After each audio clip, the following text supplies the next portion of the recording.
Hozir bu tangani ikkinchi tomoni ham chiqyapti-da, chunki mana biz qizlarga aytyapmiz, o'zingizlarga ishoninglar, turmush o'rtog'inglarga o'z fikringlarni bildirishga harakat qilinglar, qaynonalar bilan gaplashishni o'rganinglar deyapmiz. Lekin shuni ortidan ba'zi bir oilalar buzilib ketyapti. Chunki qizlar psixologlar aytgan fikrlarni boshqacha tushunyapti. Har bir turmush qurayotgan qiz meni nazarimda niyatini to'g'ri qilib borish kerak. Niyatga bog'liq har bir narsa. Agar mabodo men mana shu erkak bilan taqdirim bog'layapman, men mana shu erkak bilan Xudoyim bergan qanchalik umr bergan bo'lsa, baxtli hayot kechira olishimga ko'zim yetadi. U qanaqa erkak bo'lishidan qat'iy nazar, ayoldagi kuch-qudrat. Ayol qandaydir erkakni qo'llab-quvvatlasa, motivatsiya demayman. Chunki ayol kishi erkak kishiga motivatsiya bera olmaydi. Meni nazarimda. Bu meni tushuncham. Men bu fikrga qo'shilmayman, to'g'risi.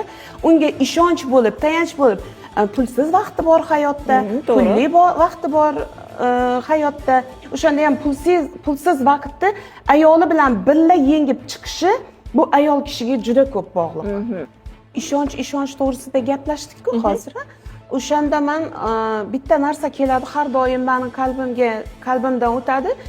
Ishonch uchun inson o'ziga ishonadimi? Boshqa bir insonga ishonish uchun o'ziga ishonadi.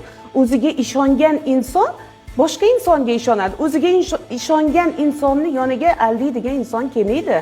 Aldaydigan inson keldimi, demak u o'zi aldaydi, qalban aldaydi. Chunki to'g'ri gapirga moyilligi bo'ladi-da. Shunaqa. To'g'ri gapiryapman deyishi mumkin, lekin u qalbi noto'g'ri. Niyat noto'g'ri. Qalbdan chiqadigan so'z noto'g'ri. Demak, hamma narsa aslida niyatdan boshlanadi. Albatta.